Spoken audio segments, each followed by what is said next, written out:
I'd like to do is introduce Professor Kerstin Siakas. We are very, very lucky to have her, and she's speaking to us from Greece. Lots of details about her and her fantastic career on the website. So, Kerstin, thank you very much.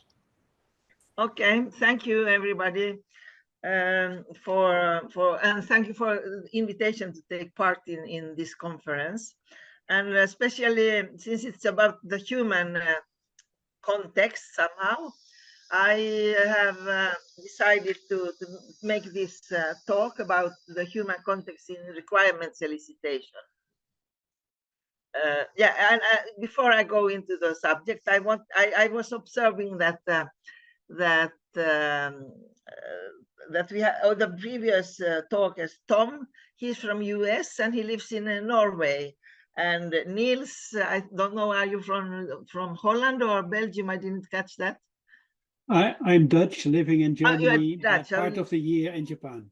But part of the year in Japan, and I'm Finnish, living in Greece, so we are all quite international. So that was quite interesting. The agenda I'm going to talk about here, just a minute, I want to take away, so I don't see these boxes here. So I'm going to base this talk about some longitudinal project we have been doing about requirements elicitation. It's about 5 years, and I will present the papers we have written about this. That's probably the next slide. We will talk about, and all these two presentations earlier has been some kind of very good background to my presentation, because it's the same thing from a different angle you have been presenting. I'm going to talk about challenges in requirements elicitation, and then I'm going to present 3 requirements elicitation frameworks that we have developed. The first one is multicultural requirements elicitation framework that we call MACRE. As you also talked about culture and differences in understanding, and also requirements cultural volatility framework. And the last but not the least one is a requirements framework about IoTs that we call REF IoT. So these are the papers, the publications we have done. I start from the bottom, and here you can also see our research team. Ellie is, I think, in all of these niches. Some people are coming and going, and sometimes with us. Also, I see Margaret is here in one of the papers. And Harjinder, also from Middlesex University, he's also quite. And we have 2 or 3 Siakas here in one of these, some of these papers. Siakas E, he's my son Erikos, who is the main author in most of those papers. He has a master's in software engineering, and he has started thinking about doing some kind of PhD, and this may be a field he is interested in. That's why he has been working in this field. So the first paper was in 21, although we studied already this collaboration something in 2019 or 20, so it's like 5 years. The first paper was about communication gaps in multicultural global requirements elicitation, and that's something we have heard about difficulties in communication, so I think this is very suitable. The second one was about requirements volatility, also in multicultural contexts. Then we had a paper about ethical requirements in elicitation. And the 2 last publications from this year are, this one was presented yesterday by Harjinder at EuroSP about the IoT the framework about requirements elicitation in IoT applications. And then this that became a journal. It's how to overcome obstacles in global requirements elicitation, and we'll have a look at it from a multicultural perspective. So all this talk today is based on this work we have done within these 5 years of longitudinal project. So what are requirements elicitation? It's the first activity in the requirements engineering process. It's the phase where the requirements engineers need to understand what the diverse stakeholders want. From a business point of view, usually they look at the system. And as very nicely Tom presented now, maybe with IE it will be more easy to find what all these diverse stakeholders have in their mind and to create some kind of a system in the future. But for now, I think it's not so widely used. There are quite a few papers coming up on these issues, but I think absolutely that in the future, as well as Tom said, that it will be some kind of requirements from the bosses that look at what the AI proposes in these quality requirements.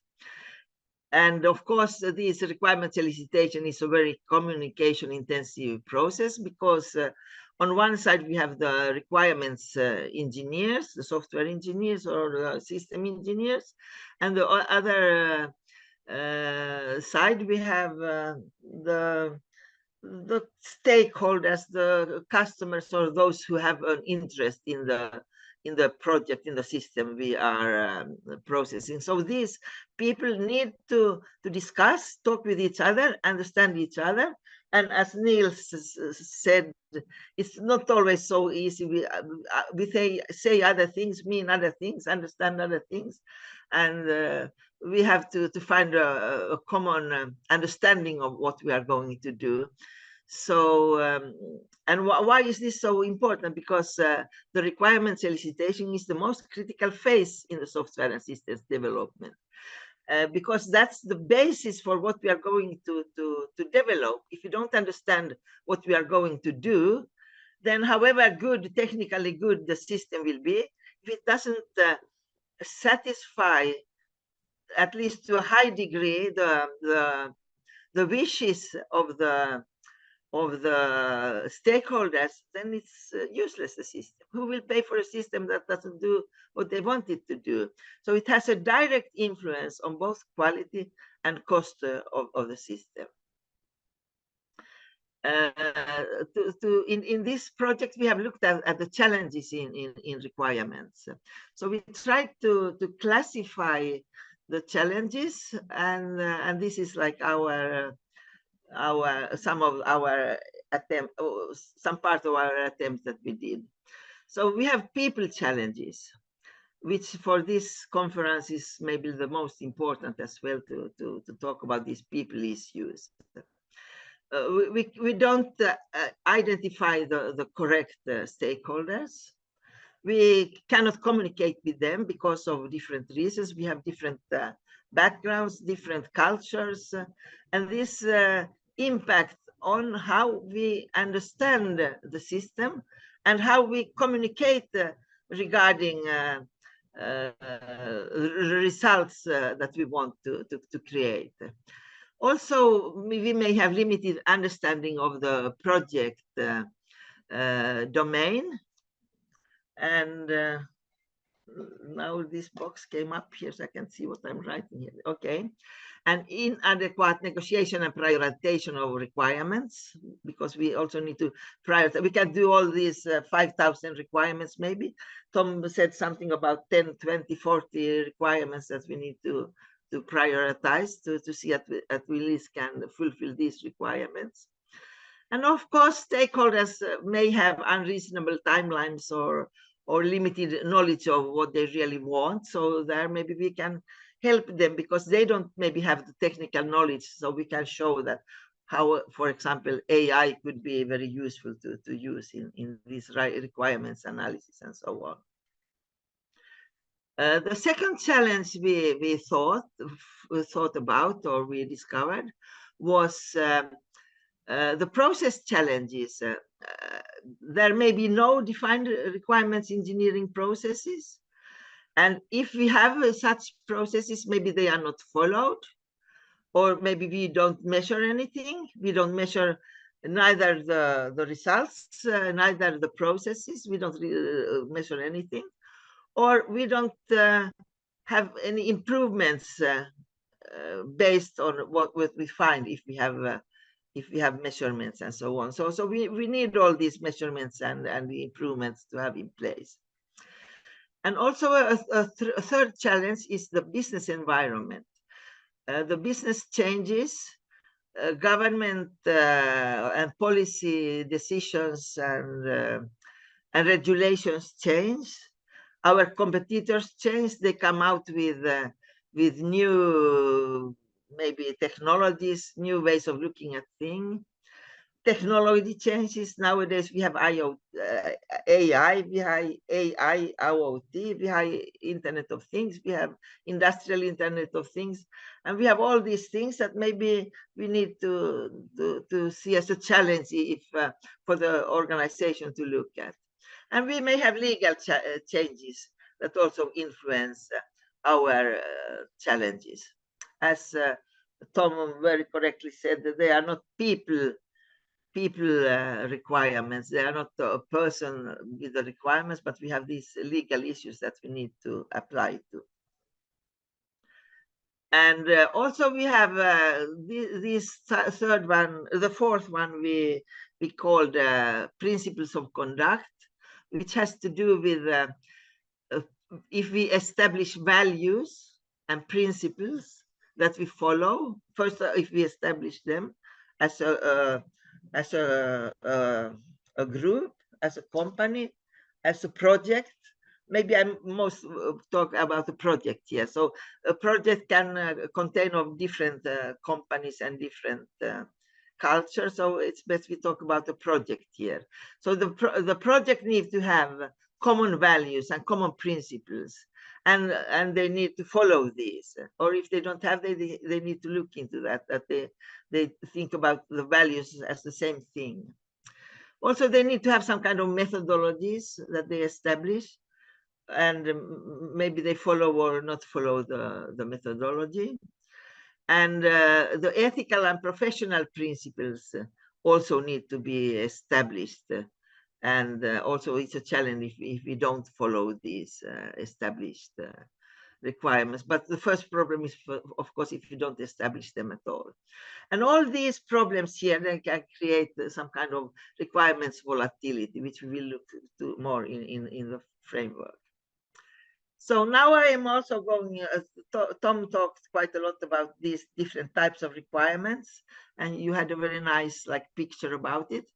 The most important requirements are the functional requirements that try to capture the behavior of the software of the system that we are developing.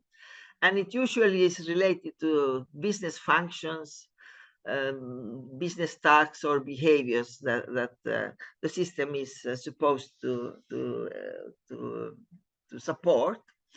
And the non-functional requirements, which we also call quality requirements, or Tom called them something else. It was what was it? Performance requirements. These are, as Tom very well said, maybe the most important requirements, which are not taught in universities. Unfortunately, many universities and courses do not give so much value to these non-functional or performance requirements. They can be like reliability, availability, and security. And because they have to do with quality characteristics of the systems, from this quality SIG point of view, these of course are the most important quality requirements. Also, we have something we called here domain requirements. Also, I think Tom is into this the Klang is the language, because it has to do with terminology. People use so many different kind of terminology. So if we don't use the same terminology when we discuss, it's very difficult to agree on what we are talking about. We have to find a common terminology when we talk about things, so that we can understand the same thing with the same words. And who are the actors of the requirements elicitation? All actors involved in the requirements elicitation, they have different roles. They have different objectives. They come from different backgrounds. They have different domain knowledge. They have different preferences and different priorities. And all these people need to find a way to communicate, to understand each other, and to decide on the requirements the system will be built upon. That's why it's so important, this understanding, to have a common understanding of what the system is going to do. And of course, when the actors are distributed, we may have customers that come from different countries and different organizations. We may even have end users that are out of organizational reach. We don't know, we cannot reach them. We don't know where they are, but we should listen to what they want as well. And if we look at the software developers themselves, that maybe work in virtual environments, they may work as a group and develop software together. They work as a virtual team, but they work in different parts of the world. Today with the technology, of course, if we have compatible technology, and if the technology is working well, the problem maybe is not so big, but still it is a thing we need to look into, and we need to take into consideration. And in addition to these cultures from nations, from companies, from teams, from customers, from professions, we have this professional culture, developers and customers who actually has like different professional culture. Developers and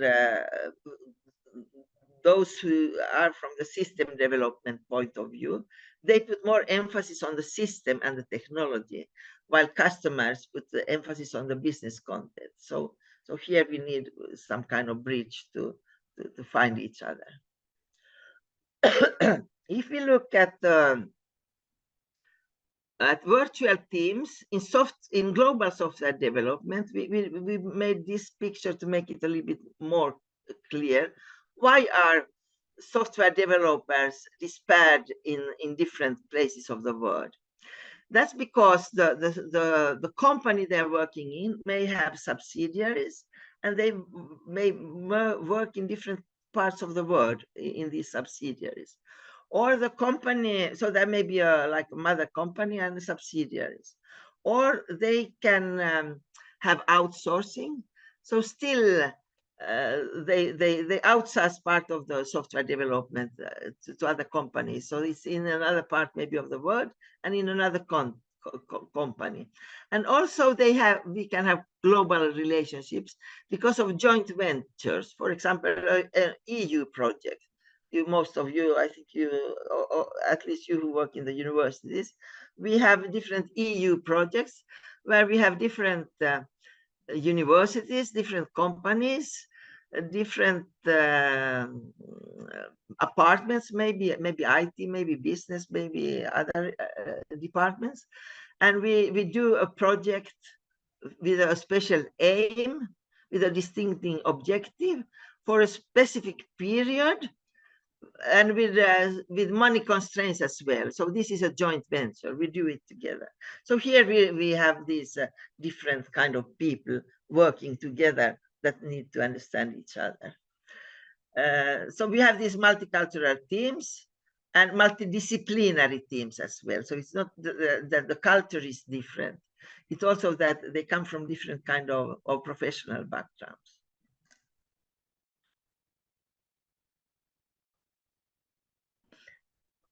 I have been working with culture for quite a long time. That was actually the influence of culture on software quality was my PhD quite a long time back in the years. And since this, it's like my baby. Culture is my baby. I always come back to it, and whatever I do, it comes back to culture in some way. Also, Niels' talk, it's to do with people, and people are influenced by different kind of cultures. So the broadest culture that we maybe there are broader, maybe we have a global culture, but usually because we don't compare many different global, so we can compare nations, we can compare countries. For example, Japan and Dutch culture.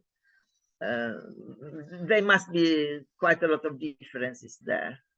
So usually the national culture, it put different expectations on how employees and employers should act. So we expect things from them. It also our expectations of how we express agreements or disagreements. Can you say no? That was something that Niels asked the Japanese. Can you say no? We can say yes, but.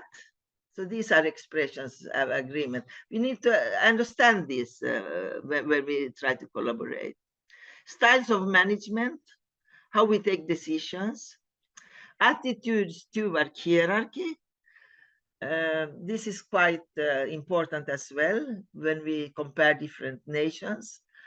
I'm sure that Tom has seen differences in Norwegian and US hierarchy, for example, as I can see differences between Finnish and Greek hierarchy, and also Dutch and Japanese hierarchy, I think has quite big differences. So if we understand these differences, then it's easier. It's not that one culture is correct or one is wrong. We just need to understand why people behave in a special way, because they have had these influences since they were children, and that has created how they behave. It's created somehow their personality, and it also has created their approaches, how they collaborate with other people, collaborate with teamwork. And if we look at organizational culture, organizations usually are situated in some countries and have their own organizational culture, which they want the employees like to adapt to. And it usually has to do with a degree of centralization or formalization.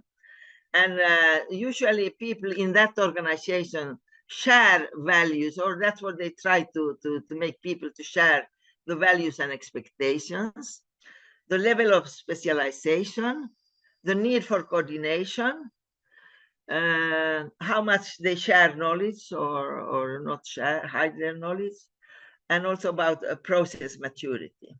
And then we have this professional culture. So when we have requirements, elicitation, we have at least two professional cultures involved. One is from the side of the project that will develop the system, which is a system viewpoint, and which maybe emphasize the functional and technological requirements. And the other is the end user stakeholders who look at the system from a business point of view. And as we said before, usually all these cultures have a different language or different jargon that they use depending on the background they come from. So when looking at communication gaps, that was the first paper we published. We find that usually in communication we have differences in compatibility, in national culture. They are not compatible, and we don't even want to understand the other national culture. So that's something important we need to try to think about. Organizational culture, professional culture, processes we use or don't use and why we use them, and the infrastructure we use or don't use. It's very important to have similar processes and similar infrastructure, because it's much more easy to communicate, especially when we are dispersed, if the technology works and if the processes are similar, so we understand things in a similar way. So now I'm going to talk about these three frameworks that we developed. And why did we develop them? The reason for we developed these frameworks was in the beginning for ourselves, to gain deeper understanding of the underlying concepts of empirical inquiry. It was to our team to understand things in a similar way, to discuss the issues and to find how to collaborate, how to write the papers, so we were quite intensive together. And also it gave us a structure for conceptual thinking and theoretical development. And that was the idea to be able to discuss our basic ideas of theory. So these are the three frameworks. So I'm starting with sorry, the multicultural requirements elicitation framework, the McCree.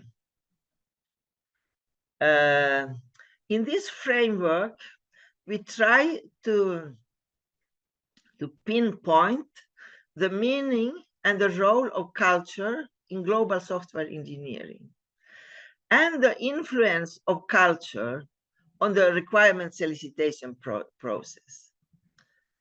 And when we have understood this first point, then we go to the last point and find and try to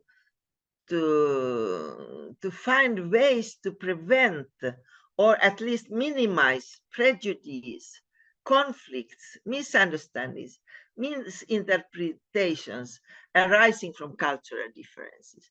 So first you need to understand what is culture, what are these cultural differences.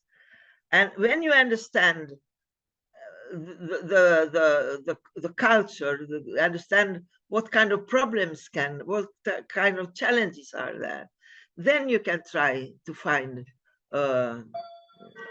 some kind of prevention or mitigation strategy to minimize or get rid of these problems that exist.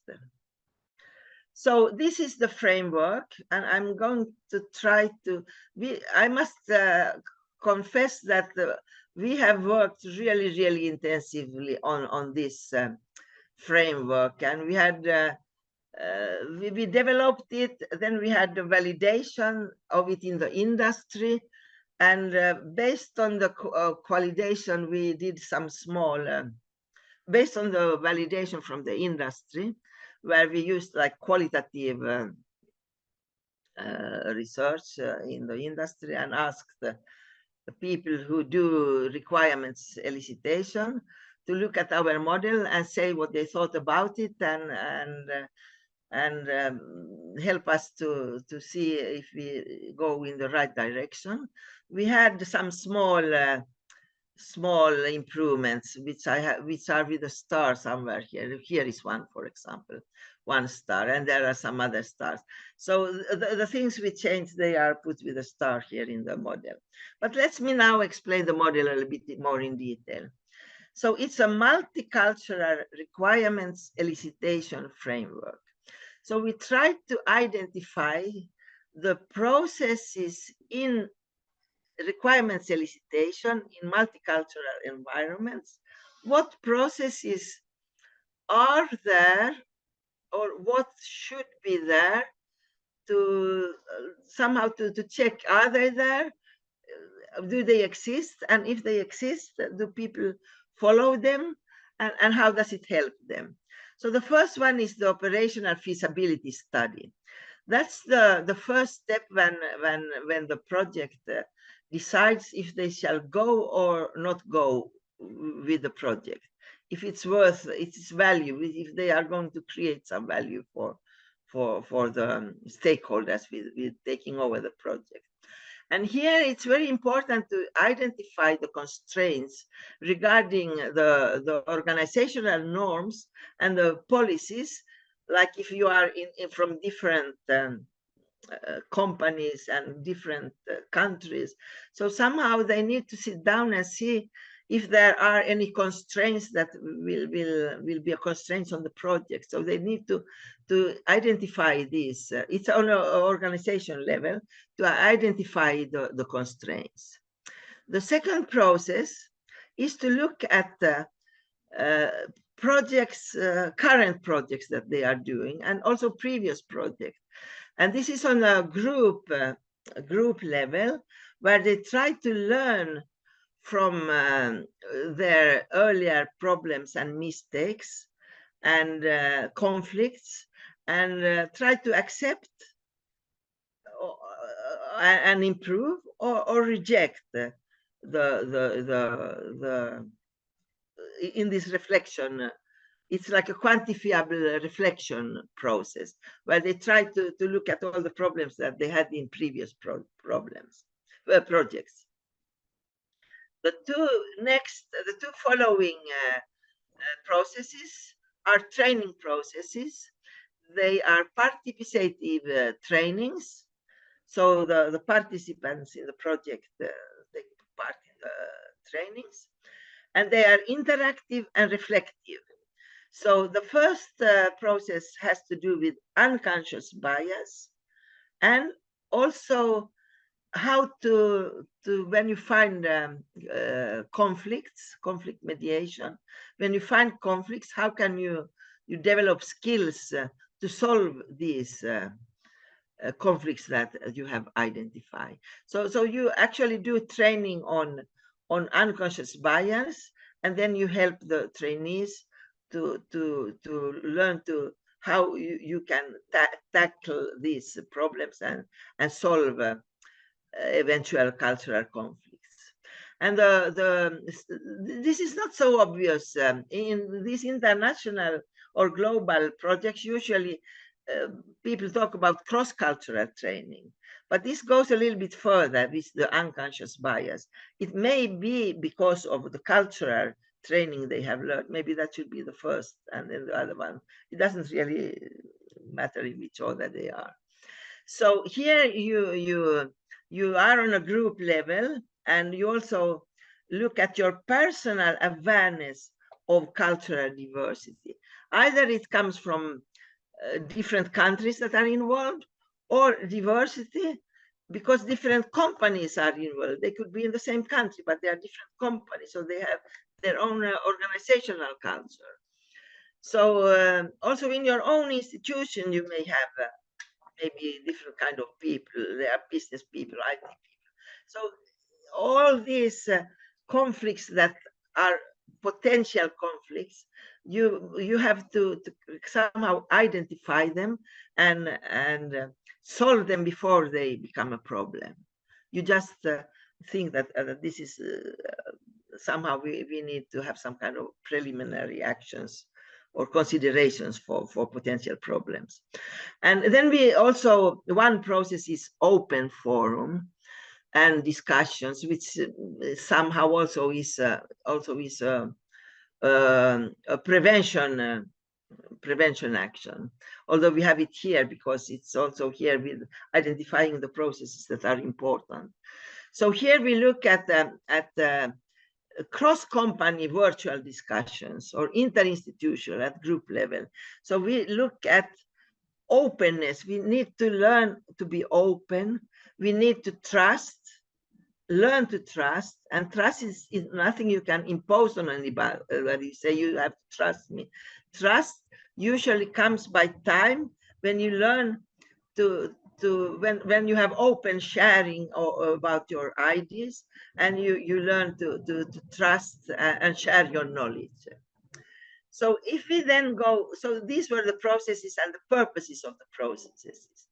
If we then go to the mitigation actions, something that is very important in every project is to ensure top management commitment and managerial support.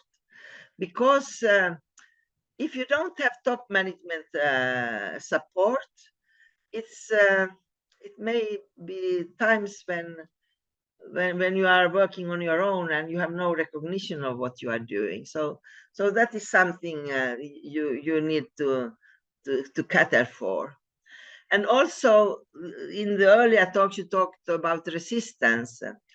That people, I think that Niels said that people don't resist change, but they resist to the, they want change, but they resist to things they don't understand, the things that, to uncertainty. They resist to uncertainty. So you need to see if there are things that people may resist to, and take this up on the discussion as well.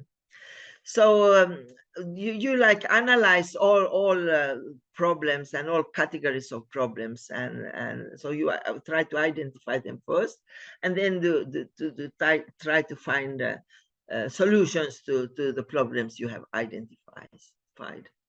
And of course, awareness need to be both on bias, which is easy to hide, and maybe you don't even know your own biases.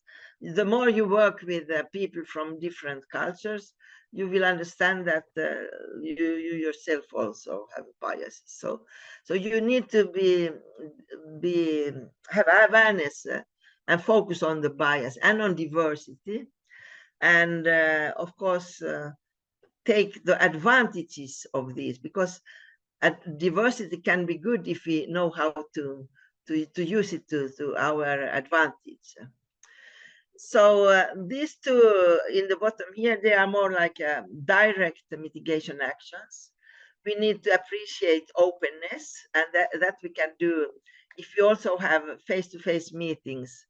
In particular, in the beginning, it's important. It's good to have online meetings and virtual meetings, but nothing goes against face-to-face meeting. I think a project, at least in the beginning, people need to know each other and get an idea about the other person. It's quite difficult to work with totally face-to-face meeting. It's not impossible today with the technology, but there are things you miss out on. Also, here is a star, this independent coach we found, that was proposed by the industry, that you can come to situations where you can't find a solution to your conflict because you have two different opinions, strong opinions, and you need to find a solution. So it can be good also to have availability to contact an independent coach to help you solve a resolution to your conflicts. And also something we also found was that in some cultures they wanted to have anonymity when they, in particular, if they criticized things, they didn't want people to know who they were. So that's something also we included here. And if we look at the elicitation team constitution, here we think that the elicitation engineers need to have very good, relevant technical experience. And of course, if they have domain knowledge, it's a plus. But the customers, users, need to be able to explain their domain knowledge and what they want.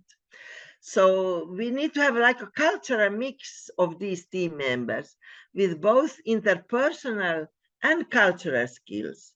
And they need all to work on, oh, now I lost something here. Oh, what, okay. Sorry, I lost it because something came up there in my screen. Okay, so if you have compatible ICTs, it helps because then at least we can connect with the same programs. We can use the same I don't know, whatever is needed as ICTs. And also something that is proposed, many papers propose, is to have if there are, for example, two or three cultures, that we have some bridging staff that have experience in both cultures. So they, for example, they understand the Japanese culture and they understand the Dutch culture, so they can be some kind of middleman in the middle, and if things go tough or if things go wrong, then they can understand and explain to the other part that's why these people behave in that way, because that's the culture. Okay, so this, I hope I somehow could explain this because it's quite complex and there are many things behind it. We try to make it like more visible so you can see what processes, what purposes, and what mitigation actions we can use to speak like on the same level and understand the requirements in the elicitation process in the same way. Okay, so I have to check the time a little bit. How much do I have? 43. Yeah, okay. So now I'm going to the requirements cultural volatility framework. That's the next. I first want a little bit to talk about requirements volatility, because I don't know if all of you who are participating are know about what we mean by requirements volatility. It's exactly the emergence of either new requirements come on the way, or modification to existing requirements, or we remove some requirements. So there are different, you can find in the literature different kinds of names on these changes. Scope creeps, for example, when we have uncontrolled growth, it's like eating. The more you eat, the more you want, and the more you see from the system and what it can do. Maybe you want the customer or the stakeholder want it to do more things. Or we have ambiguous system and project requirements, which is quite often the case, that they are quite unclear or unspecified. Continually changing requirements, that's of course not anything anybody wants to have when the system is not stable, but it's changed due to maybe changes in the laws or whatever that we said in the beginning.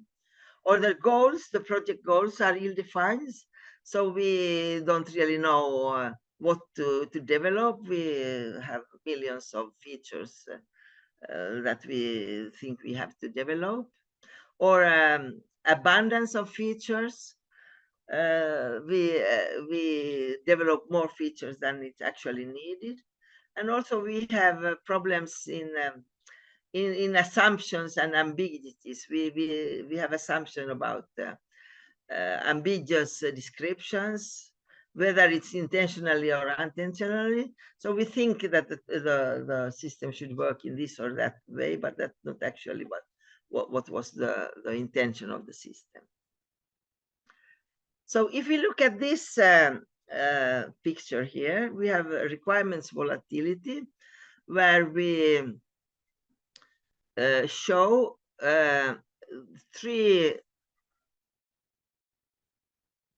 Oh, now we have the context, the requirements, and the architecture. Here in the context, we have the people part. So we have team knowledge, project knowledge, and company knowledge.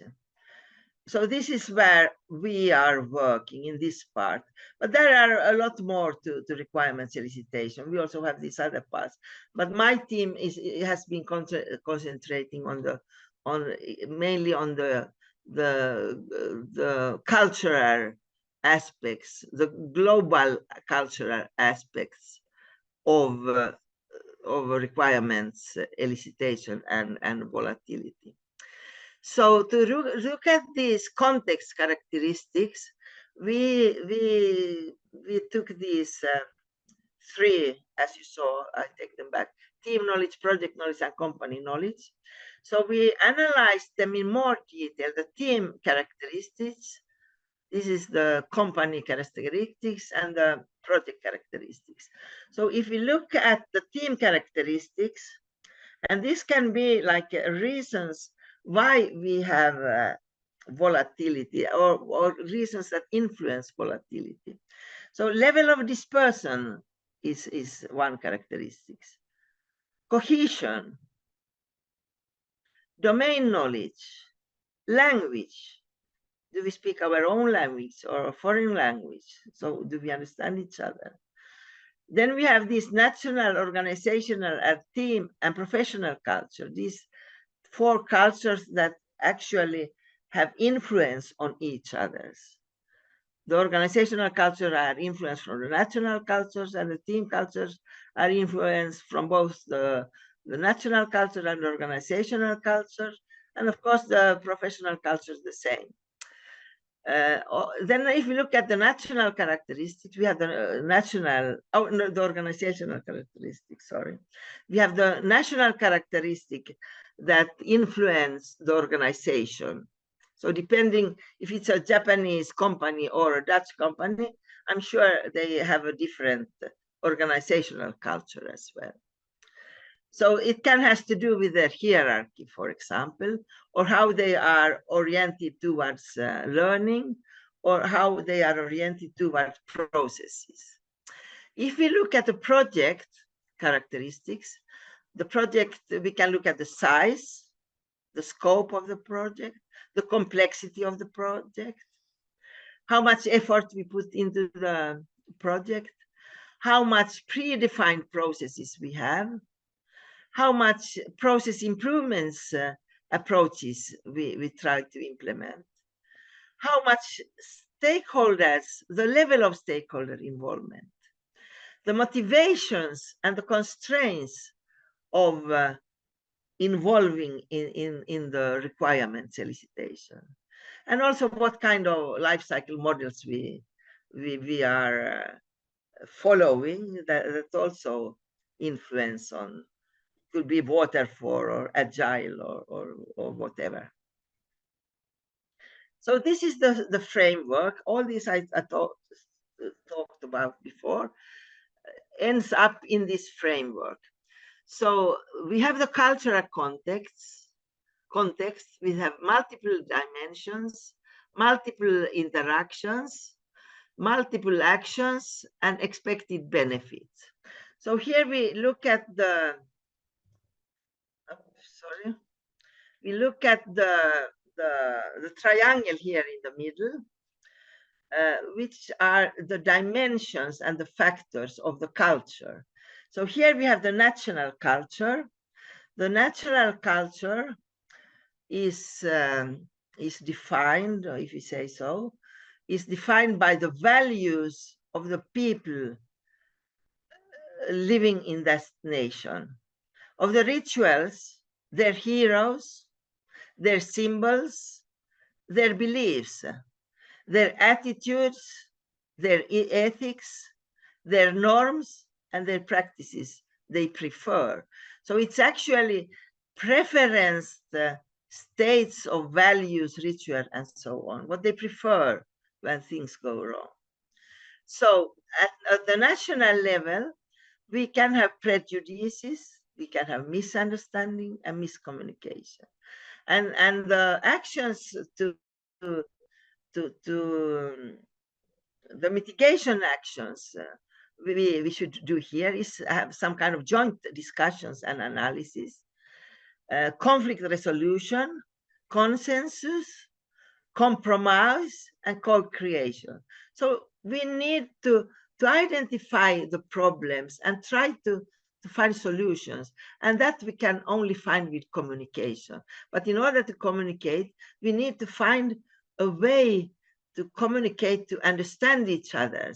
It's not that we are two different parts. We are all parts of the project. And we try to find a good solution for the project. If we come to organizational, cultural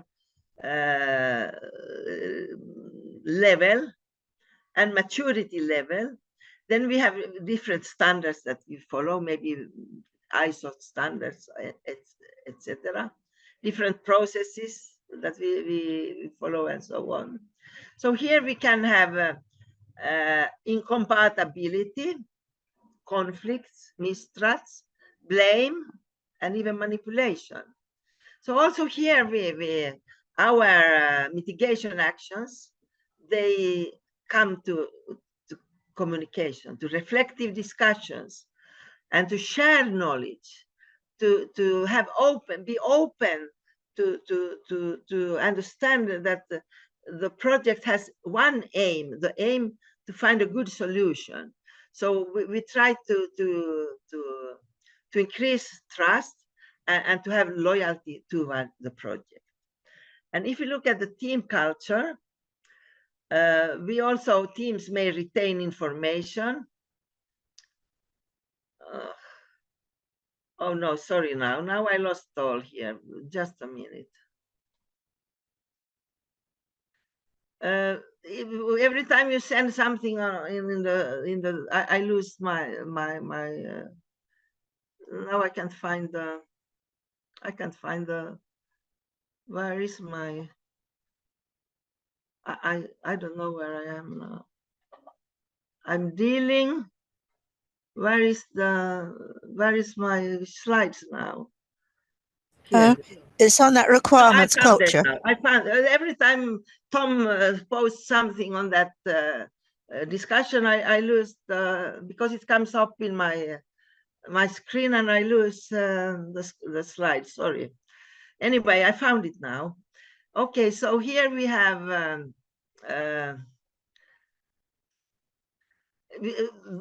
after the team culture, we have the personality, because we are not only parts of a team, parts of our organization, part of a nation. We also have my own personality. We have feelings, we have tempers, we have good days, we have bad days.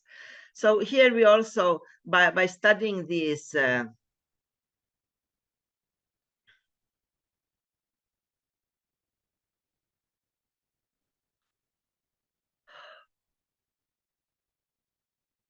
just a moment. By studying these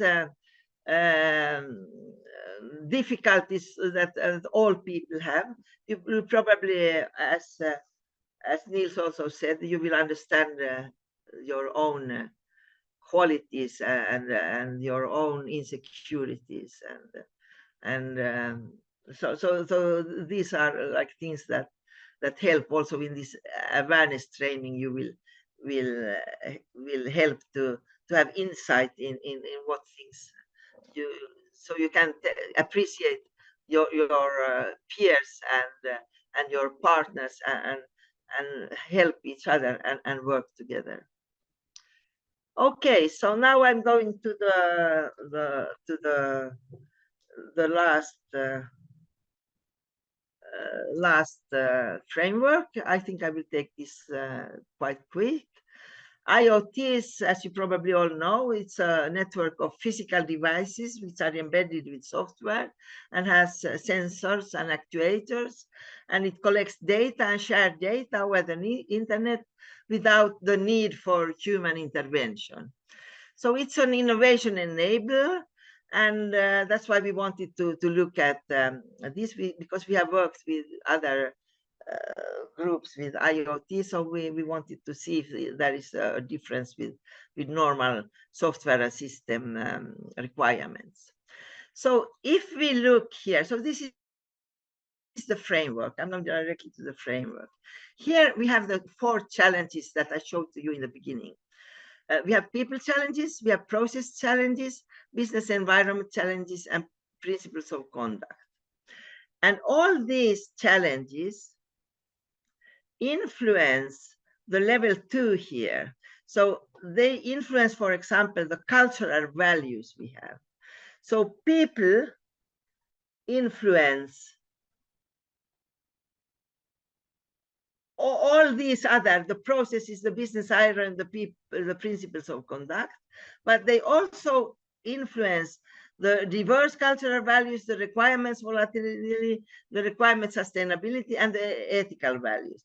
And in turn, all these, for example, if you look at the diverse cultural values, they influence all the other fields here. So it's a very complex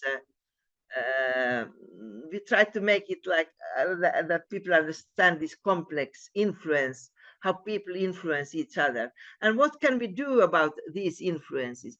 How can we look at these cultural values and take them to our advantage and not to create problems in our problems? One thing that we already talked about was to have a cross-cultural training, and another one was to have unconscious bias training. But in addition to that, we also think that it's good to have a training in project domain for those, for example, for the engineers that maybe are not so knowledgeable in the business point of the project they are going to develop, or about the sustainability. So I can see what I'm writing here and I don't know. Oh, now it's gone. So also we need to ensure compatibility. So we need to have compatible processes, because if we don't have compatible processes, it's very difficult to work. At least for the time of the duration of the project, we need to create we need to forget the processes of our company and create processes that are working for the project. And we need to measure same things in the same way. And we need to have same policies.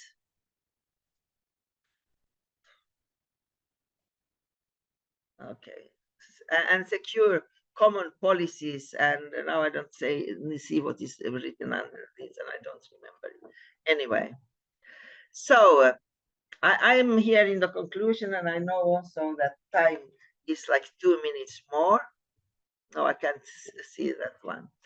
So as a conclusion, we can say that requirements elicitation is a concerted human activity. Regarding requirements determination, we need to decide what requirements we are going to develop. And this we do through intensive and extensive communication between the requirements elicitation engineers and the various stakeholders. And all this is identification and a complex interaction between all the challenges in the requirements elicitation that we try to address here. And we presented these 3 framework, and I hope that for those who are not